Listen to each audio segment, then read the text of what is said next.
You like indicators, but there is a problem with them.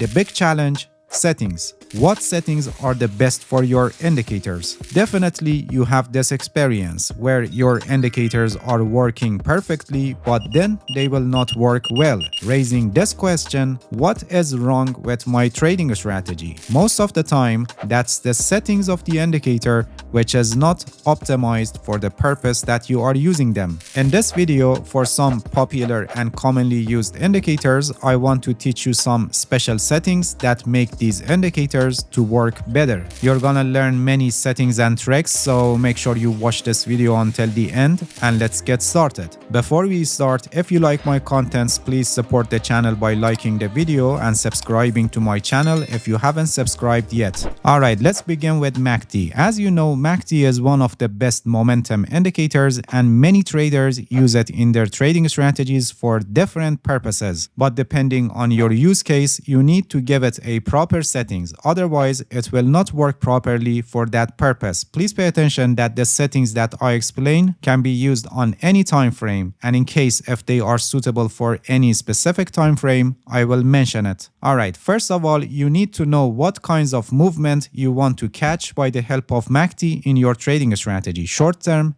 mid term, or long term. Short term would be momentum changes, mid term would be larger swings of the price, and long term would be trends, identifying trends. The default settings of MACD show short-term momentum changes in the market. You can see that with every turning of the price, we have a change in MACD. But there is also a special settings for catching short-term momentum changes, which is here for fast length, we set it at 5, and here for the slow length, we set it at 8. These settings will help you with momentum changes in a very short-term perspective, especially useful for scalping and day trading on lower time frames. And it helps you to fine-tune your trading entry, because by the help of these settings, you can see the momentum changes in a very short-term perspective. Another setting for short-term momentum changes is setting 13 here for the fast length and 21 for the slow length. These settings are very near to the default settings of MACD, but it can provide earlier signals. So if you want to use MACD for buy-sell signals based on the crossovers, these settings work very well. There is also another special setting for MACD, which is suitable for midterm trends. Here for the fast length, we set it at 34, and here for the slow length, we set it at 144. These settings will help you with midterm trends in the market. As you can see, now the MACD is helping us with larger swings of the price. So if you want to use MACD for midterm trend identification, and then by the help of another indicator look for trading opportunities, for example in the pullbacks, these settings perform very well. And if you want to use MACD for long-term trend identification, here for the fast length you set it at 100, for the slow length you set it at 200, and here for signal smoothing you set it at 50, and then here in the style tab, remove MACD line and signal line and work with the MACD histogram. These settings of MACD will help you with longer term trend of the market. Now you can see that we don't have changing of MACD even in the deeper pullbacks, and the indicator stays consistent. If in your trading strategy you want to enter a trade in the longer term trend of the market, these settings of MACD will help you to enter in the same direction with the longer term trend of the market. So depending on your trading strategy and the way that you want to use MACD, you can use these settings of MACD. And if you have 2 or 3 MACDs from short term to mid term or long term, you can effectively analyze momentum changes in different layers of the market. Next indicator, RSI, which is a famous momentum indicator, especially for overbought, oversold conditions and divergences. Before I start with the settings, I'm proud to announce that recently I published a book, The Art of Price Action Trading, which is a comprehensive guide to price action analysis. The link is in the description, and you can get it later if you want to master price action trading. Alright, for RSI, the default settings are generally okay for many of the situations, but in cases if the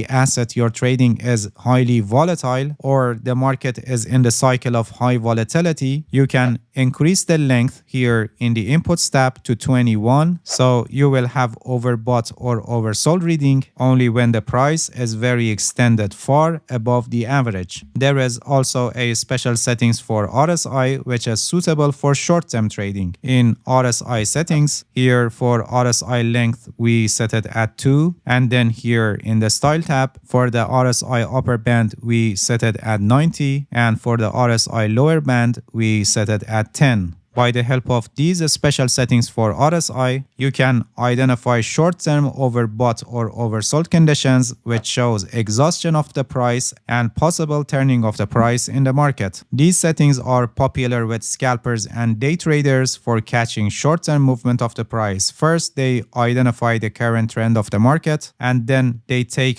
oversold signals in uptrends and overbought signals in downtrends.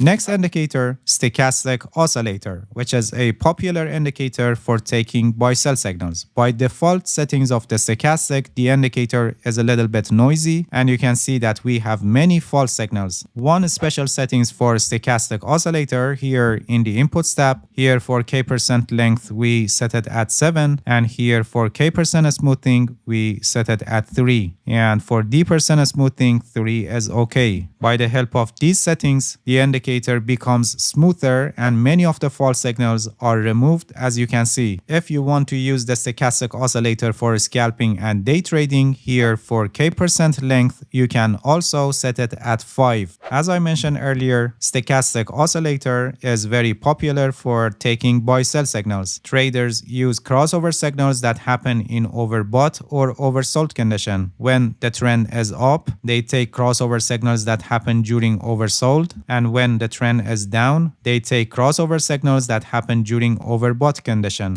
Alright, the next indicator, CCI.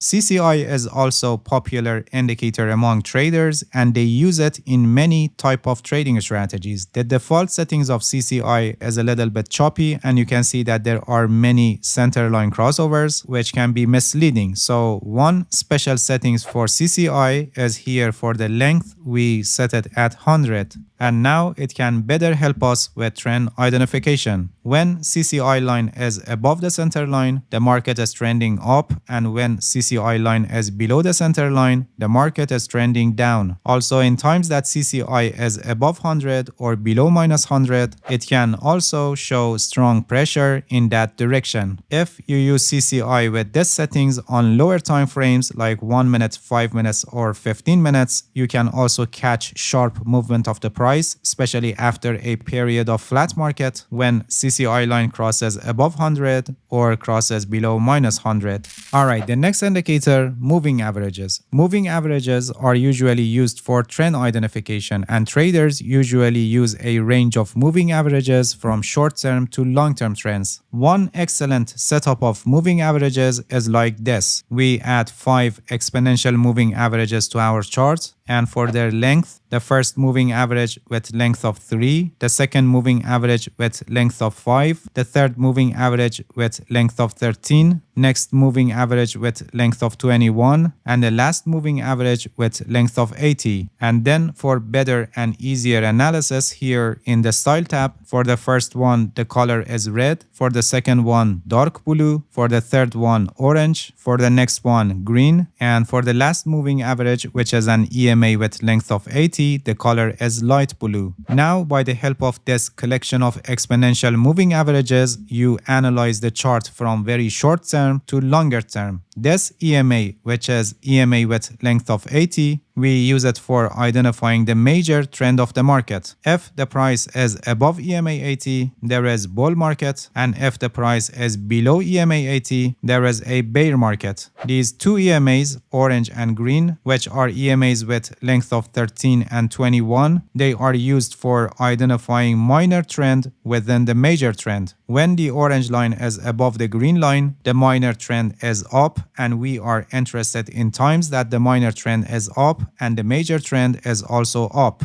If the orange line goes below the green line while the major trend is up, it shows that the upside momentum is weakening, and we have the opposite for downtrends. And these two short exponential moving averages, the red line and blue line, they are used to fine-tune trade entries when there is an opportunity to enter a trade. When the red line crosses above the blue line, it would be a trigger for long position, and when the red line crosses below the blue line, it would be a trigger for opening a short position. You can also add another EMA with length of 200 for identifying longer term trend of the market. EMA 200 is also very popular among traders, both of short-term traders and position traders. Alright, in this video, I explained some special settings for 5 popular and commonly used indicators that help for better performance of the indicator for the situations that I explained. Alright, that's it. Thank you for watching this video. If you have any questions, feel free to ask and leave a comment for me. I'll answer your questions as soon as possible. If you haven't subscribed to my channel, please subscribe and hit the bell so you get the notifications of my new videos. See you guys in next video and good luck with your trading.